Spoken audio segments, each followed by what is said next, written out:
The Man with the Twisted Lip. From the Adventures of Sherlock Holmes by Sir Arthur Conan Doyle. Isa Whitney, brother of the late Elias Whitney, D.D., principal of the Theological College of St. George's, was much addicted to opium. The habit grew upon him, as I understand, from some foolish freak when he was at college. For having read De Quincey's description of his dreams and sensations, he had drenched his tobacco with laudanum in an attempt to produce the same effects. He found, as so many more have done, that the practice is easier to attain than to get rid of, and for many years he continued to be a slave to the drug, an object of mingled horror and pity to his friends and relatives.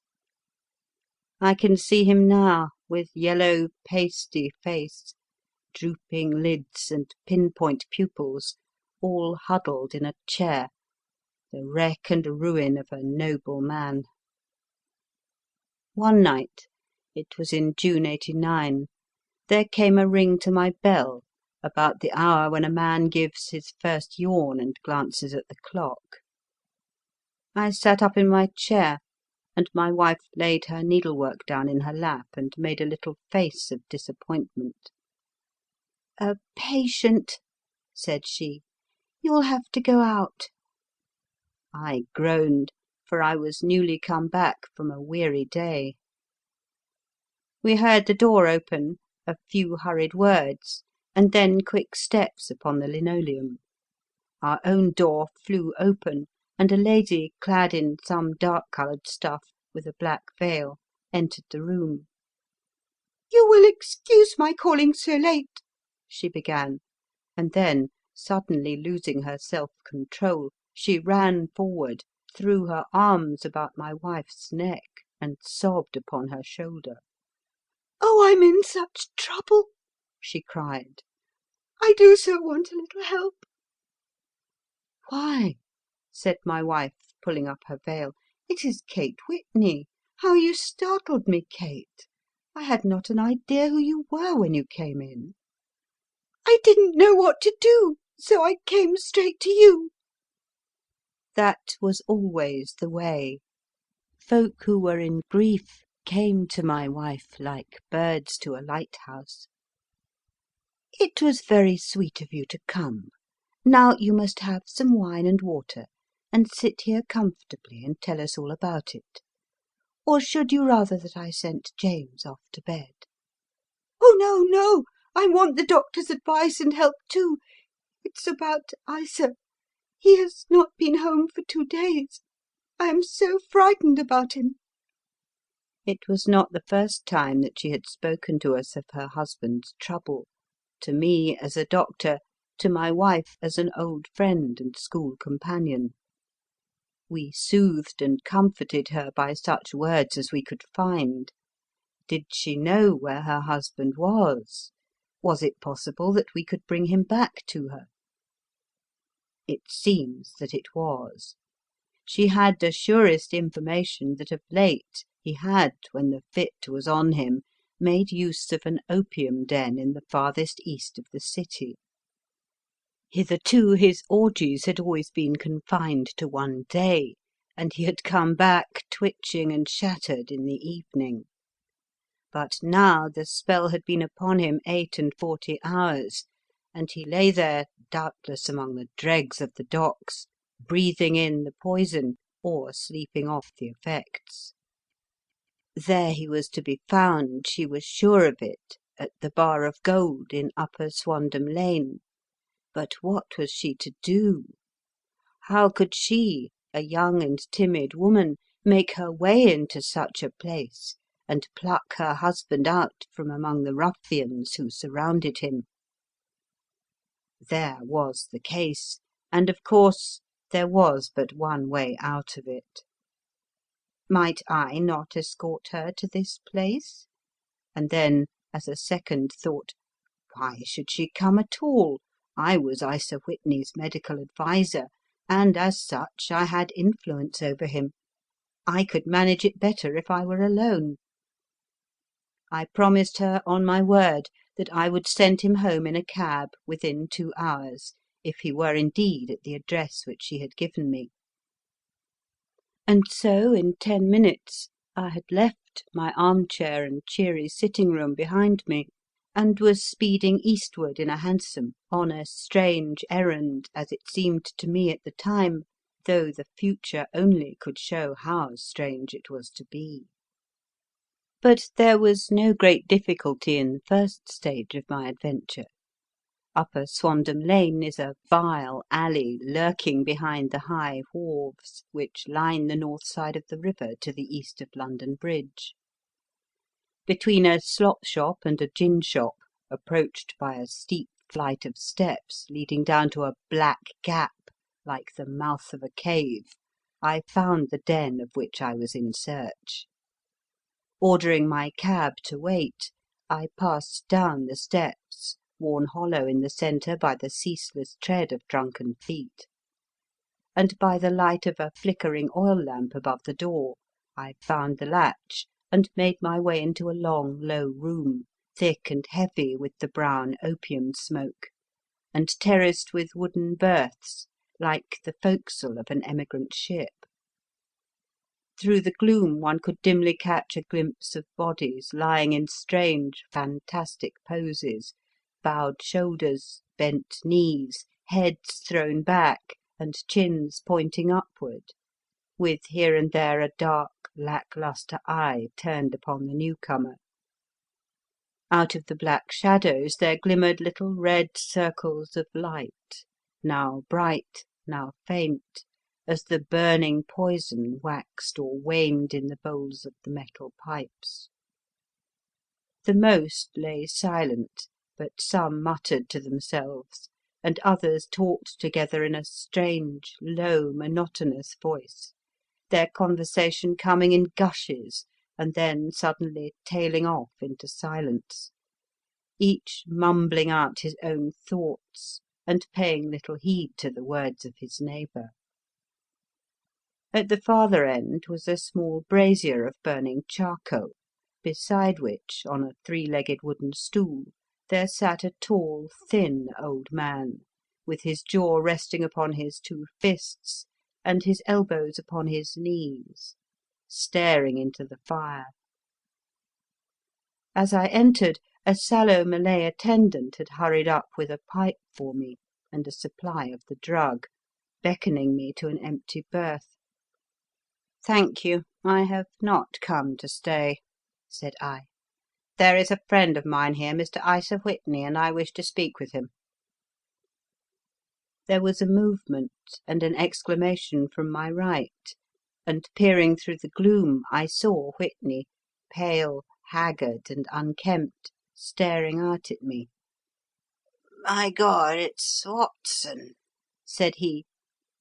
He was in a pitiable state of reaction, with every nerve in a twitter. "I say, Watson, what o'clock is it?" "Nearly 11. "Of what day?" "Of Friday, June the 19th. "Good heavens, I thought it was Wednesday." "It is Wednesday. What do you want to frighten a chap for?" He sank his face onto his arms and began to sob in a high treble key. "I tell you that it is Friday, man. Your wife has been waiting this 2 days for you. You should be ashamed of yourself." "So I am. But you've got mixed, Watson, for I have only been here a few hours. 3 pipes, 4 pipes, I forget how many. But I'll go home with you. I wouldn't frighten Kate. Poor little Kate. Give me your hand. Have you a cab?" "Yes, I have one waiting." "Then I shall go in it. But I must owe something. Find what I owe, Watson. I am all off colour. I can do nothing for myself." I walked down the narrow passage between the double row of sleepers, holding my breath to keep out the vile, stupefying fumes of the drug, and looking about for the manager. As I passed the tall man who sat by the brazier, I felt a sudden pluck at my skirt, and a low voice whispered, "Walk past me and then look back at me." The words fell quite distinctly upon my ear. I glanced down. They could only have come from the old man at my side, and yet he sat now as absorbed as ever, very thin, very wrinkled, bent with age, an opium pipe dangling down from between his knees, as though it had dropped in sheer lassitude from his fingers. I took 2 steps forward and looked back. It took all my self-control to prevent me from breaking out into a cry of astonishment. He had turned his back so that none could see him but I.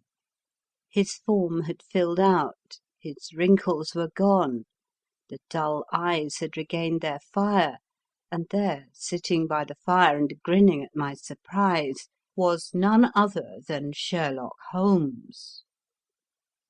He made a slight motion to me to approach him, and instantly, as he turned his face half round to the company once more, subsided into a doddering, loose-lipped senility. "Holmes," I whispered, "what on earth are you doing in this den?" "As low as you can," he answered. "I have excellent ears. If you would have the great kindness to get rid of that sottish friend of yours, I should be exceedingly glad to have a little talk with you." "I have a cab outside." "Then pray send him home in it.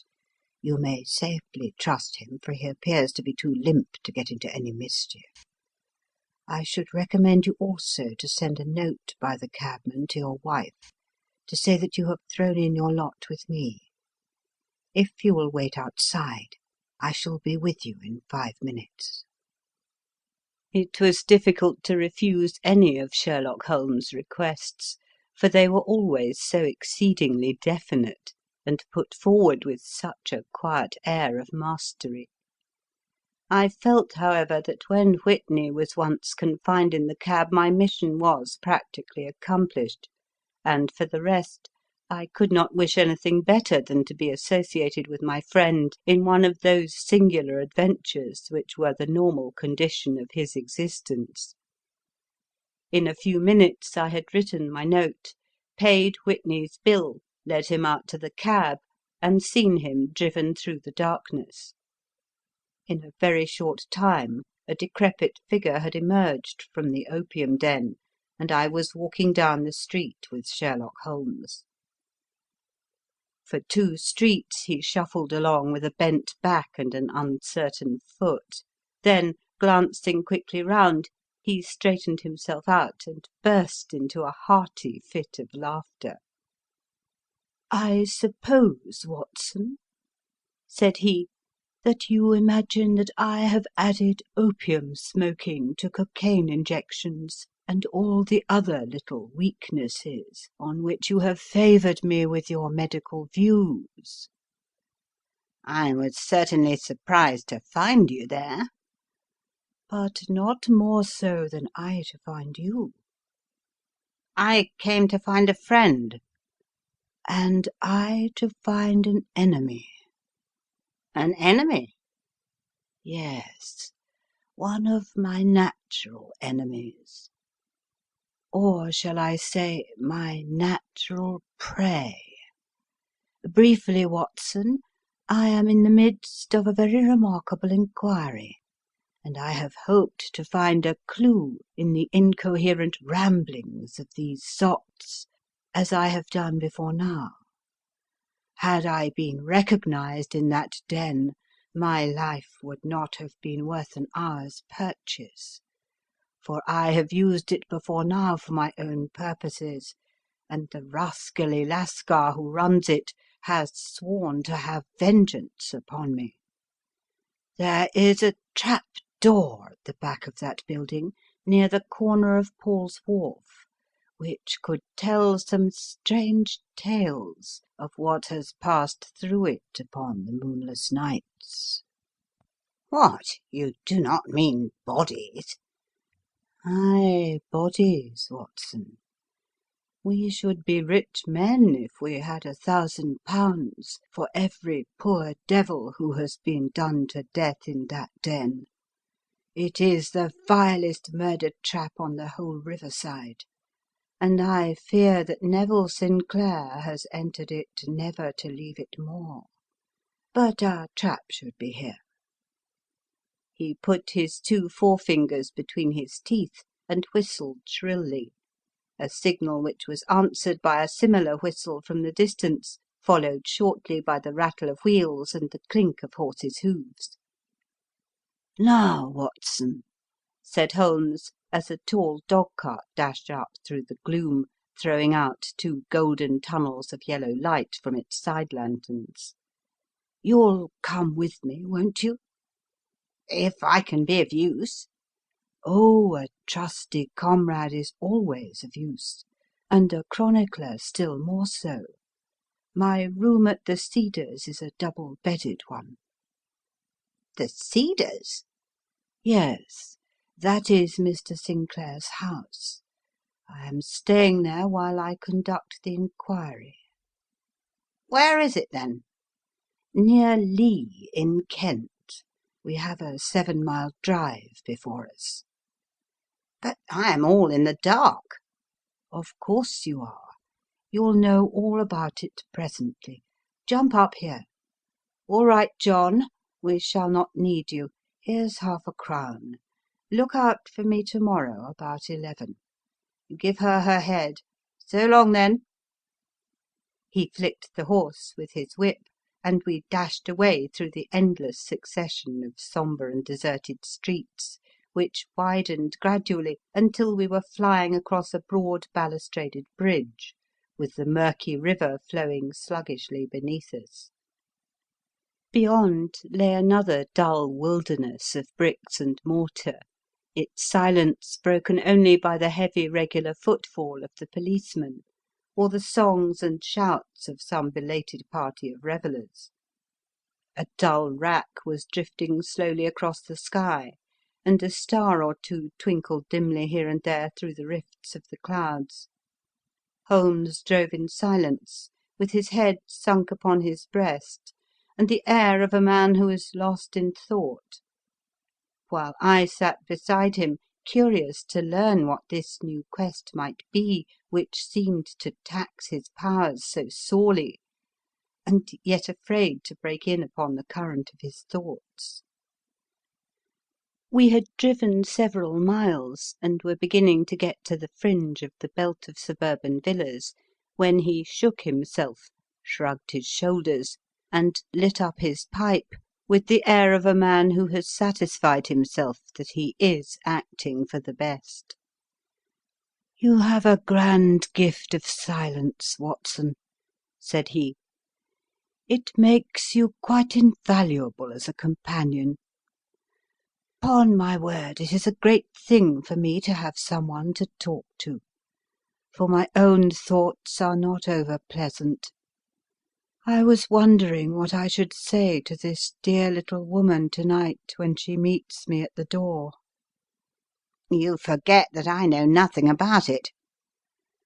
"I shall just have time to tell you the facts of the case before we get to Lee. It seems absurdly simple, and yet somehow I can get nothing to go upon.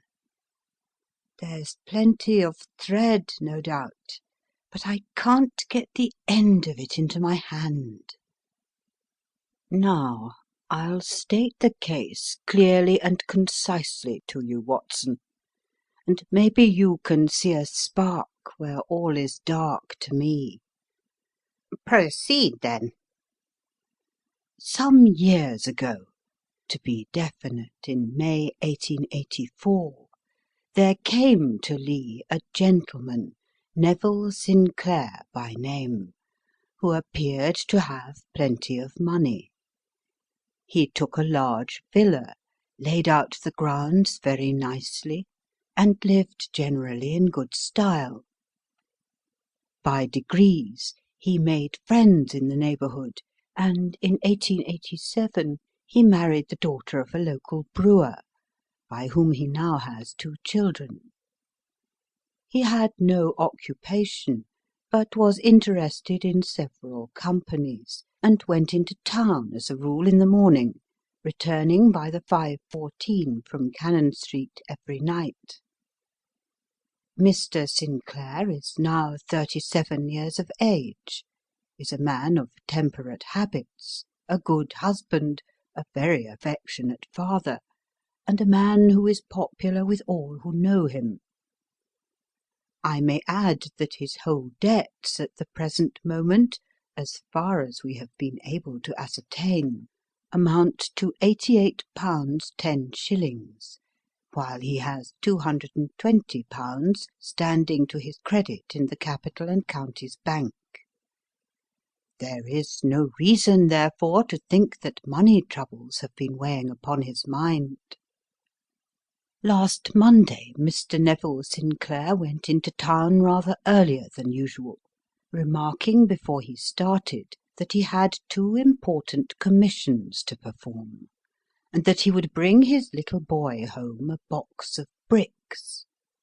And now, by the merest chance, his wife received a telegram upon this same Monday, very shortly after his departure, to the effect that a small parcel of considerable value, which she had been expecting, was waiting for her at the offices of the Aberdeen Shipping Company.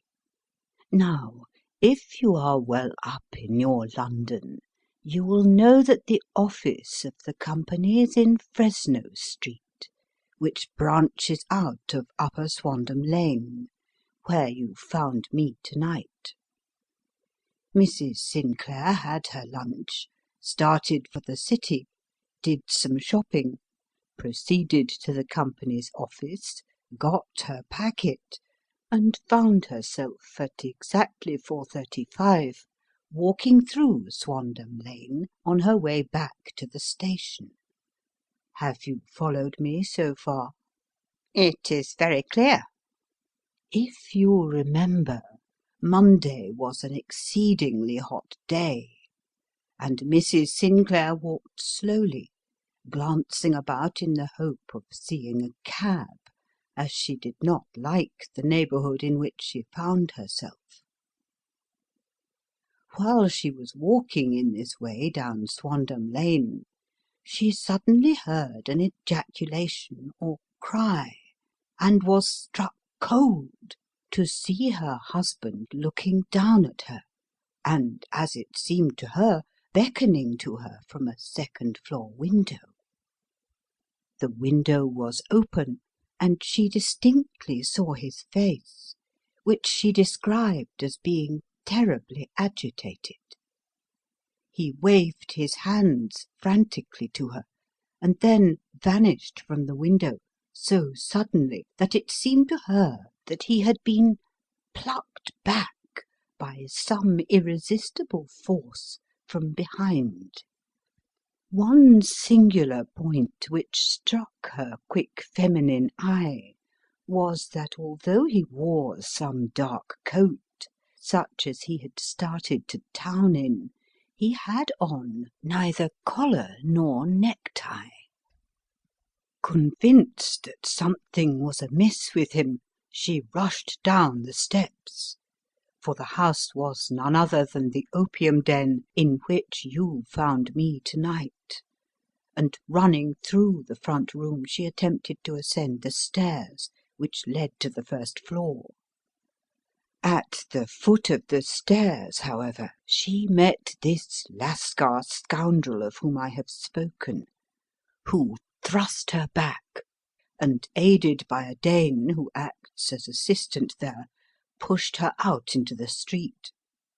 Filled with the most maddening doubts and fears, she rushed down the lane, and, by rare good fortune, met in Fresno Street a number of constables with an inspector, all on their way to their beat.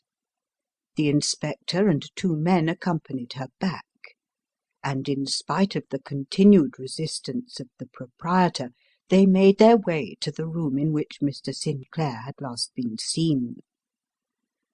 There was no sign of him there, In fact, in the whole of that floor there was no one to be found, save a crippled wretch of hideous aspect, who, it seems, made his home there. Both he and the Lascar stoutly swore that no one else had been in the front room during the afternoon. So determined was their denial that the inspector was staggered, and had almost come to believe that Mrs. Sinclair had been deluded, when, with a cry, she sprang at a small deal box which lay upon the table, and tore the lid from it. Out there fell a cascade of children's bricks.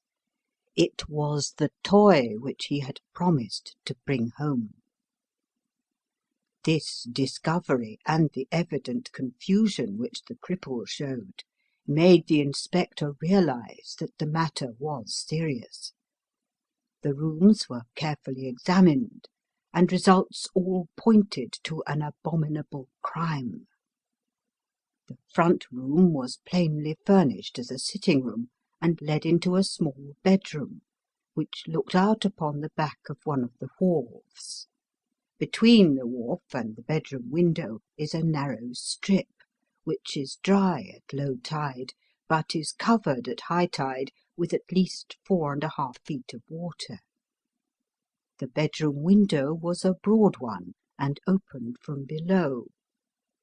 On examination, traces of blood were to be seen upon the window-sill, and several scattered drops were visible upon the wooden floor of the bedroom. Thrust away behind a curtain in the front room were all the clothes of Mr. Neville Sinclair, with the exception of his coat.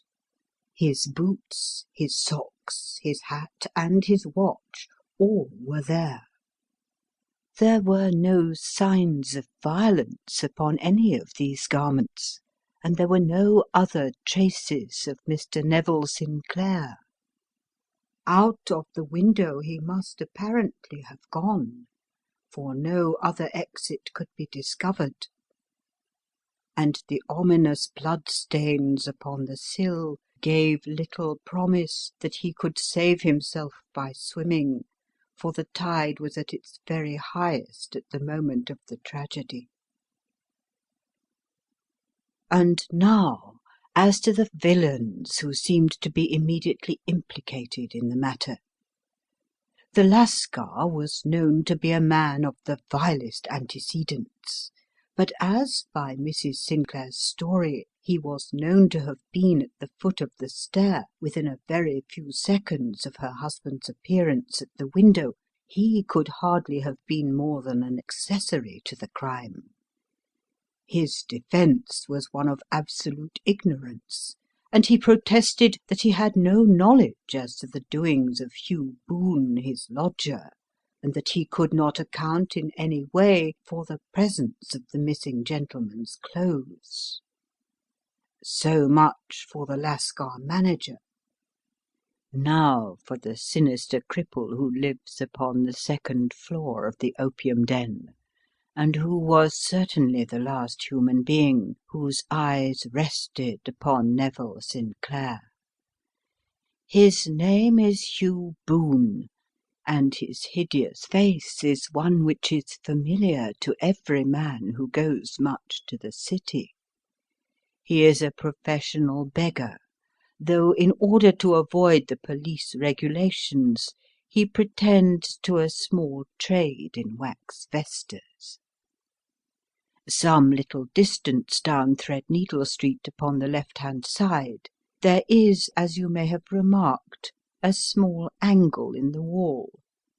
Here it is that this creature takes his daily seat, cross-legged with his tiny stock of matches on his lap, and as he is a piteous spectacle, a small rain of charity descends into the greasy leather cap which lies upon the pavement beside him. I have watched the fellow more than once before ever I thought of making his professional acquaintance, and I have been surprised at the harvest which he has reaped in a short time. His appearance, you see, is so remarkable that no one can pass him without observing him. A shock of orange hair, a pale face disfigured by a horrible scar, which by its contraction has turned up the outer edge of his upper lip, a bulldog chin, and a pair of very penetrating dark eyes, which present a singular contrast to the colour of his hair, all mark him out from amid the common crowd of mendicants, and so too does his wit, for he is ever ready with a reply to any piece of chaff which may be thrown at him by the passers-by. This is the man whom we now learn to have been the lodger at the opium den, and to have been the last man to see the gentleman of whom we are in quest." "But a cripple," said I. "What could he have done single-handed against a man in the prime of life?"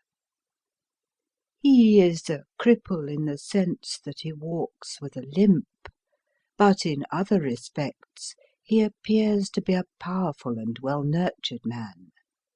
Surely your medical experience would tell you, Watson, that weakness in one limb is often compensated for by exceptional strength in the others." "Pray continue your narrative." Mrs. Sinclair had fainted at the sight of the blood upon the window, and she was escorted home in a cab by the police, as her presence could be of no help to them in their investigations. Inspector Barton, who had charge of the case, made a very careful examination of the premises, but without finding anything which threw any light upon the matter. One mistake had been made in not arresting Boone instantly, as he was allowed some few minutes, during which he might have communicated with his friend the Lascar. But this fault was soon remedied, and he was seized and searched without anything being found which could incriminate him. There were, it is true, some bloodstains upon his right shirt sleeve, but he pointed to his ring finger, which had been cut near the nail, and explained that the bleeding came from there, adding that he had been to the window not long before, and that the stains which had been observed there came doubtless from the same source. He denied strenuously having ever seen Mr. Neville Sinclair, and swore that the presence of the clothes in his room was as much a mystery to him as to the police. As to Mrs. Sinclair's assertion that she had actually seen her husband at the window, he declared that she must have been either mad or dreaming. He was removed, loudly protesting, to the police station, while the inspector remained upon the premises, in the hope that the ebbing tide might afford some fresh clue. And it did, though they hardly found upon the mudbank what they had feared to find. It was Neville Sinclair's coat, and not Neville Sinclair, which lay uncovered as the tide receded. And what do you think they found in the pockets? "I cannot imagine." No, I don't think you would guess. Every pocket stuffed with pennies and halfpennies, 421 pennies and 270 halfpennies. It was no wonder that it had not been swept away by the tide. But a human body is a different matter. There is a fierce eddy between the wharf and the house. It seemed likely enough that the weighted coat had remained when the stripped body had been sucked away into the river. "But I understand that all the other clothes were found in the room. Would the body be dressed in a coat alone? No, sir, but the facts might be met speciously enough. Suppose that this man Boone had thrust Neville Sinclair through the window. There is no human eye which could have seen the deed. What would he do then? It would, of course, instantly strike him that he must get rid of the telltale garments. He would seize the coat, then, and be in the act of throwing it out, when it would occur to him that it would swim and not sink. He has little time, for he has heard the scuffle downstairs when the wife tried to force her way up, and perhaps he has already heard from his Lascar confederate that the police are hurrying up the street. There is not an instant to be lost. He rushes to some secret hoard where he has accumulated the fruits of his beggary, and he stuffs all the coins upon which he can lay his hands into the pockets to make sure of the coat's sinking. He throws it out, and would have done the same with the other garments, had not he heard the rush of steps below, and only just had time to close the window when the police appeared. It certainly sounds feasible. Well, we will take it as a working hypothesis, for want of a better. Boone, as I have told you, was arrested and taken to the station, but it could not be shown that there had ever before been anything against him. He had for years been known as a professional beggar, but his life appeared to have been a very quiet and innocent one. There the matter stands at present, and the questions which have to be solved: what Neville Sinclair was doing in the opium den, what happened to him when there, where he is now, and what Hugh Boone had to do with his disappearance, are all as far from a solution as ever. I confess that I cannot recall any case within my experience which looked at the first glance so simple, and yet which presented such difficulties.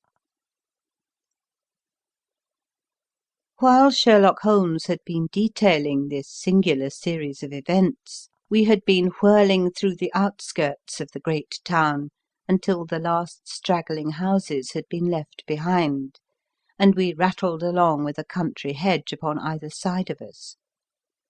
Just as he finished, however, we drove through two scattered villages, where a few lights still glimmered in the windows. We are on the outskirts of Lee, said my companion.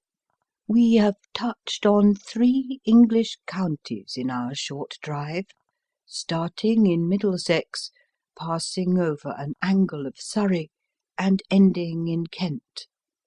See that light among the trees?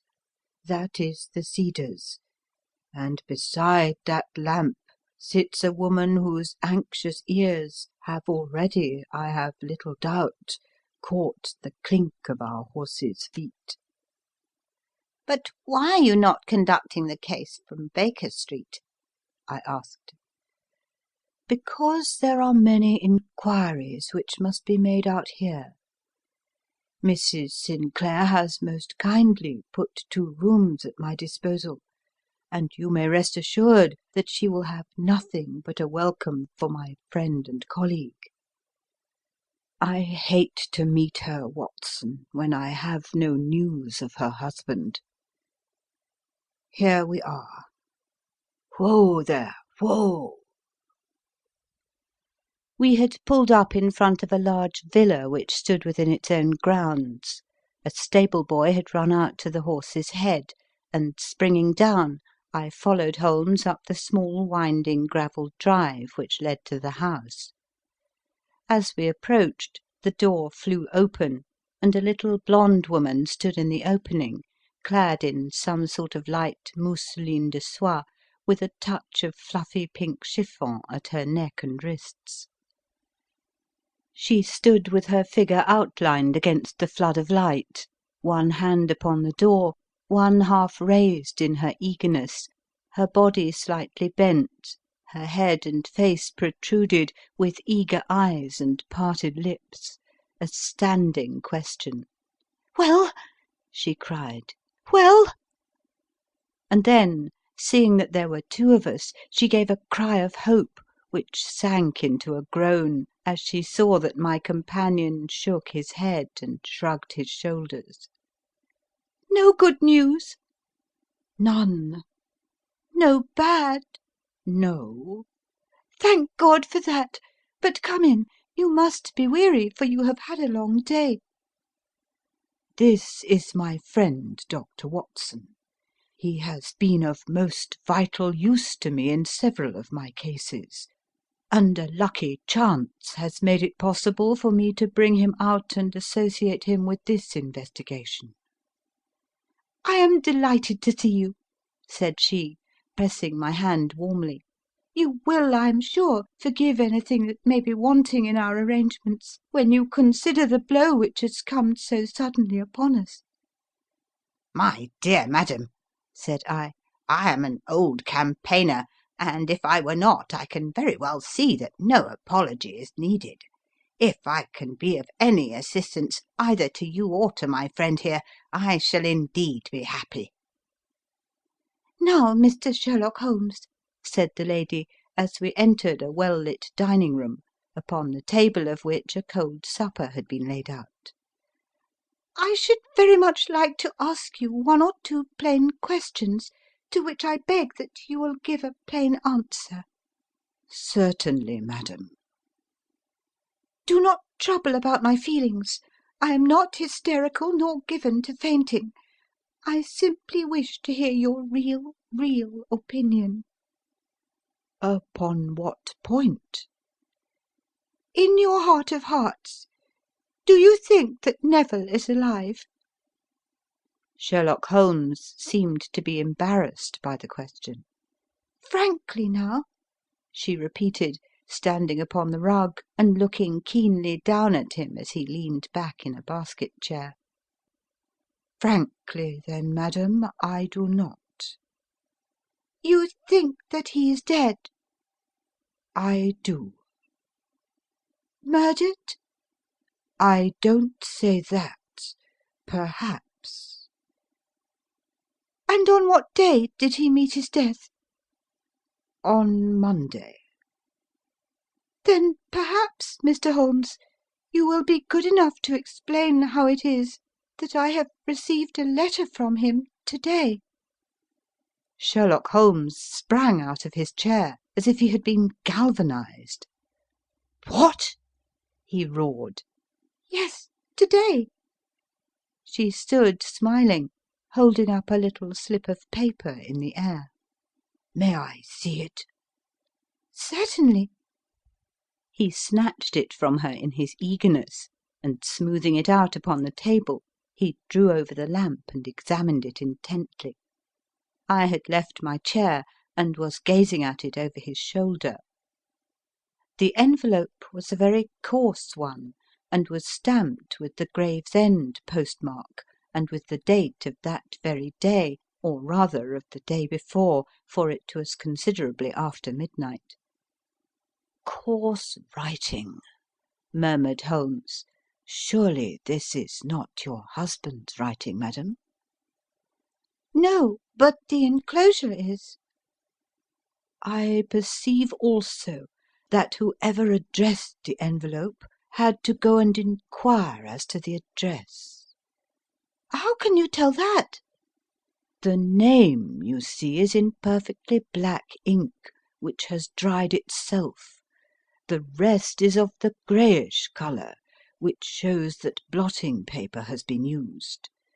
If it had been written straight off and then blotted, none would be of a deep black shade. This man has written the name, and there has then been a pause before he wrote the address, which can only mean that he was not familiar with it. It is, of course, a trifle, but there is nothing so important as trifles. Let us now see the letter. Ah, there has been an enclosure here. Yes, there was a ring, his signet ring. And are you sure that this is your husband's hand? One of his hands. One? His hand when he wrote hurriedly. It is very unlike his usual writing, and yet I know it well. Dearest, do not be frightened. All will come well. There is a huge error which it may take some little time to rectify. Wait in patience, Neville. Written in pencil upon the flyleaf of a book, octavo size, no watermark. Posted today in Gravesend by a man with a dirty thumb. Ha! And the flap has been gummed, if I am not very much in error, by a person who had been chewing tobacco. And you have no doubt that this is your husband's hand, madam? None. Neville wrote those words. And they were posted today at Gravesend. Well, Mrs. Sinclair, the clouds lighten, though I should not venture to say that the danger is over. But he must be alive, Mr. Holmes. Unless this is a clever forgery to put us on the wrong scent. The ring, after all, proves nothing. It may have been taken from him. No, no, it is his very own writing. Very well. It may, however, have been written on Monday and only posted today. That is possible. If so, much may have happened between. Oh, you must not discourage me, Mr. Holmes. I know that all is well with him. There is so keen a sympathy between us that I should know if evil came upon him. On the very day that I saw him last, he cut himself in the bedroom, and yet I, in the dining room, rushed upstairs instantly, with the utmost certainty that something had happened. Do you think that I would respond to such a trifle, and yet be ignorant of his death? I have seen too much not to know that the impression of a woman may be more valuable than the conclusion of an analytical reasoner. And in this letter you certainly have a very strong piece of evidence to corroborate your view. But if your husband is alive and able to write letters, why should he remain away from you? I cannot imagine. It is unthinkable. And on Monday he made no remarks before leaving you? No. And you were surprised to see him in Swandam Lane? Very much so. Was the window open? Yes. Then he might have called to you? He might. He only, as I understand, gave an inarticulate cry. Yes. A call for help, you thought? Yes. He waved his hands. But it might have been a cry of surprise. Astonishment at the unexpected sight of you might cause him to throw up his hands. It is possible. And you thought he was pulled back? He disappeared so suddenly. He might have leapt back. You did not see anyone else in the room? No, but this horrible man confessed to having been there, and the Lascar was at the foot of the stairs. Quite so. Your husband, as far as you could see, had his ordinary clothes on? But without his collar or tie. I distinctly saw his bare throat. Had he ever spoken of Swandam Lane? Never. Had he ever showed any signs of having taken opium? Never. Thank you, Mrs. Sinclair. Those are the principal points about which I wished to be absolutely clear. We shall now have a little supper, and then retire, for we may have a very busy day tomorrow. A large and comfortable double-bedded room had been placed at our disposal, and I was quickly between the sheets, for I was weary after my night of adventure. Sherlock Holmes was a man, however, who, when he had an unsolved problem upon his mind, would go for days, and even for a week, without rest, turning it over, rearranging his facts, looking at it from every point of view until he had either fathomed it or convinced himself that his data were insufficient. It was soon evident to me that he was now preparing for an all-night sitting. He took off his coat and waistcoat, put on a large blue dressing gown, and then wandered about the room collecting pillows from his bed and cushions from the sofa and armchairs. With these he constructed a sort of Eastern divan, upon which he perched himself cross-legged, with an ounce of shag tobacco and a box of matches laid out in front of him. In the dim light of the lamp I saw him sitting there, an old briar pipe between his lips, his eyes fixed vacantly upon the corner of the ceiling, the blue smoke curling up from him, silent, motionless, with the light shining upon his strong-set aquiline features. So he sat as I dropped off to sleep, and so he sat when a sudden ejaculation caused me to wake up, and I found the summer sun shining into the apartment. The pipe was still between his lips, the smoke still curled upward, and the room was full of a dense tobacco haze, but nothing remained of the heap of shag which I had seen upon the previous night. "Awake, Watson?" he asked. Yes. "Game for a morning drive?" Certainly. "Then dress. No one is stirring yet, but I know where the stable boy sleeps, and we shall soon have the trap out." He chuckled to himself as he spoke, his eyes twinkled, and he seemed a different man to the sombre thinker of the previous night. As I dressed, I glanced at my watch. It was no wonder that no one was stirring. It was 25 minutes past 4. I had hardly finished when Holmes returned with the news that the boy was putting in the horse. "I want to test a little theory of mine," said he, pulling on his boots.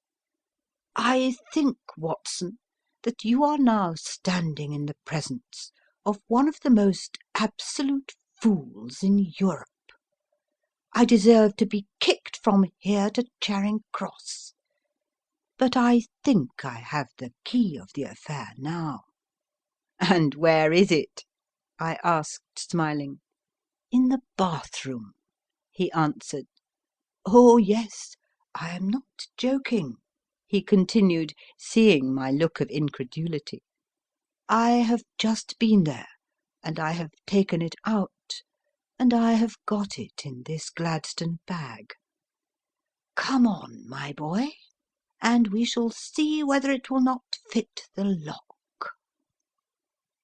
We made our way downstairs as quietly as possible, and out into the bright morning sunshine. In the road stood our horse and trap, with the half-clad stable boy waiting at the head.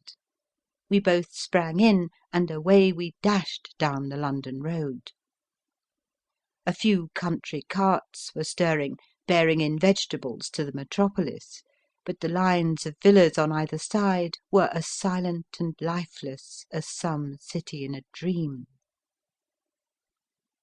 "It has been in some points a singular case," said Holmes, flicking the horse on into a gallop.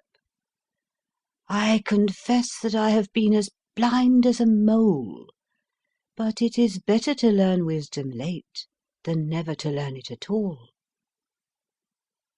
In town the earliest risers were just beginning to look sleepily from their windows as we drove through the streets on the Surrey side.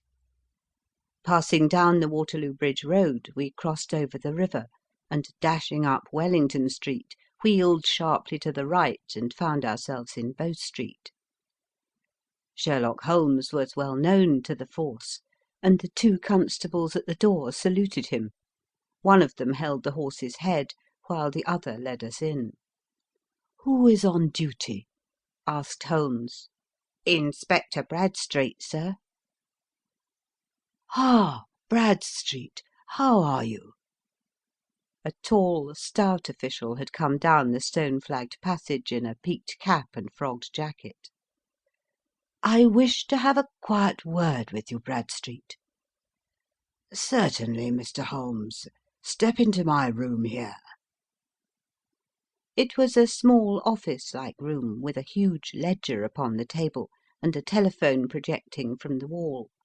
The inspector sat down at his desk.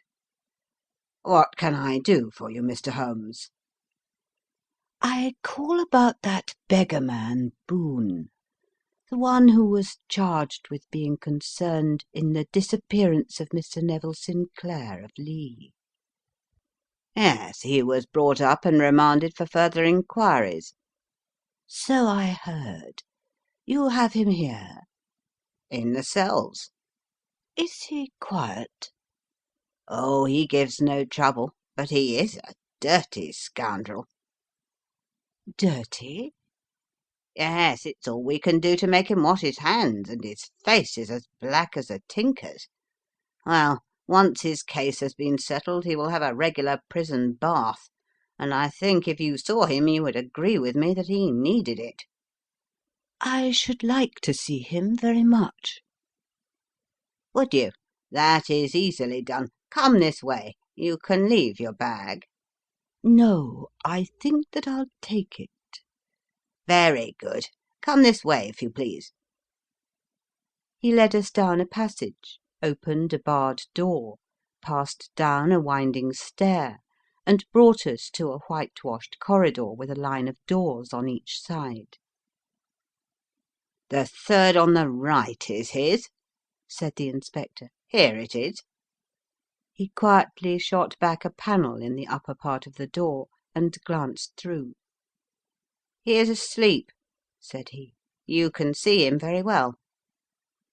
We both put our eyes to the grating. The prisoner lay with his face towards us in a very deep sleep, breathing slowly and heavily. He was a middle-sized man, coarsely clad as became his calling, with a coloured shirt protruding through the rent in his tattered coat. He was, as the inspector had said, extremely dirty, but the grime which covered his face could not conceal its repulsive ugliness. A broad weal from an old scar ran right across it from eye to chin, and by its contraction had turned up one side of the upper lip, so that 3 teeth were exposed in a perpetual snarl. A shock of very bright red hair grew low over his eyes and forehead. "He's a beauty, isn't he?" said the inspector. "He certainly needs a wash," remarked Holmes. "I had an idea that he might, and I took the liberty of bringing the tools with me." He opened the Gladstone bag as he spoke, and took out, to my astonishment, a very large bath sponge. "You are a funny one," chuckled the inspector. "Now, if you will have the great goodness to open that door very quietly, we will soon make him cut a much more respectable figure." "Well, I don't know why not," said the inspector. "He doesn't look a credit to the Bow Street cells, does he?" He slipped his key into the lock, and we all very quietly entered the cell. The sleeper half turned, and then settled down once more into a deep slumber. Holmes stooped to the water jug, moistened his sponge, and then rubbed it twice vigorously across and down the prisoner's face. "Let me introduce you," he shouted, "to Mr. Neville Sinclair of Lee, in the county of Kent." Never in my life have I seen such a sight. The man's face peeled off under the sponge like the bark from a tree. Gone was the coarse brown tint, gone, too, was the horrid scar which had seamed it across, and the twisted lip which had given the repulsive sneer to the face. A twitch brought away the tangled red hair, and there, sitting up in his bed, was a pale, sad-faced, refined-looking man, black-haired and smooth-skinned, rubbing his eyes and staring about him with sleepy bewilderment. Then, suddenly realizing the exposure, he broke into a scream and threw himself down with his face to the pillow. Great heavens! cried the inspector. It is indeed the missing man. I know him from the photograph. The prisoner turned with the reckless air of a man who abandons himself to his destiny. "Be it so," said he. "And pray what am I charged with?" With making away with Mr. Neville Oh, come, you can't be charged with that unless they make a case of attempted suicide of it, said the inspector with a grin. Well, I have been 27 years in the force, but this really takes the cake. If I am Mr. Neville Sinclair, then it is obvious that no crime has been committed, and that therefore I am illegally detained. No crime, but a very great error has been committed, said Holmes. You would have done better to have trusted your wife. It was not the wife, it was the children, groaned the prisoner. God help me, I would not have them ashamed of their father. My God, what an exposure! What can I do? Sherlock Holmes sat down beside him on the couch and patted him kindly on the shoulder. If you leave it to a court of law to clear the matter up, said he, of course you can hardly avoid publicity. On the other hand, if you convince the police authorities that there is no possible case against you, I do not know that there is any reason that the details should find their way into the papers. Inspector Bradstreet would, I am sure, make notes upon anything which you might tell us, and submit it to the proper authorities. The case would then never go into court at all. God bless you! Cried the prisoner passionately. I would have endured imprisonment, aye, even execution, rather than have left my miserable secret as a family blot to my children. You are the first who have ever heard my story. My father was a schoolmaster in Chesterfield, where I received an excellent education. I travelled in my youth, took to the stage, and finally became a reporter on an evening paper in London. One day my editor wished to have a series of articles upon begging in the metropolis, and I volunteered to supply them. There was the point from which all my adventures started. It was only by trying begging as an amateur that I could get the facts on which to base my articles. When an actor, I had, of course, learned all the secrets of making up, and had been famous in the green room for my skill. I took advantage now of my attainments. I painted my face, and to make myself as pitiable as possible, I made a good scar and fixed one side of my lip in a twist by the aid of a small slip of flesh-coloured plaster. Then, with a red head of hair and an appropriate dress, I took my station in the business part of the city, ostensibly as a match seller, but really as a beggar. For 7 hours I plied my trade, and when I returned home in the evening, I found to my surprise that I had received no less than 26 shillings and fourpence. I wrote my articles and thought little more of the matter, until, some time later, I backed a bill for a friend and had a writ served upon me for £25. I was at my wit's end where to get the money, but a sudden idea came to me. I begged a fortnight's grace from the creditor, asked for a holiday from my employers, and spent the time in begging in the city under my disguise. In 10 days I had the money and had paid the debt. Well, you can imagine how hard it was to settle down to arduous work at £2 a week, when I knew that I could earn as much in a day by smearing my face with a little paint, laying my cap on the ground, and sitting still. It was a long fight between my pride and the money, but the dollars won at last, and I threw up reporting and sat day after day in the corner which I had first chosen, inspiring pity by my ghastly face, and filling my pockets with coppers. Only one man knew my secret. He was the keeper of a low den in which I used to lodge in Swandam Lane, where I could every morning emerge as a squalid beggar, and in the evenings transform myself into a well-dressed man about town. This fellow, a Lascar, was well paid by me for his rooms, so that I knew that my secret was safe in his possession. Well, very soon I found that I was saving considerable sums of money.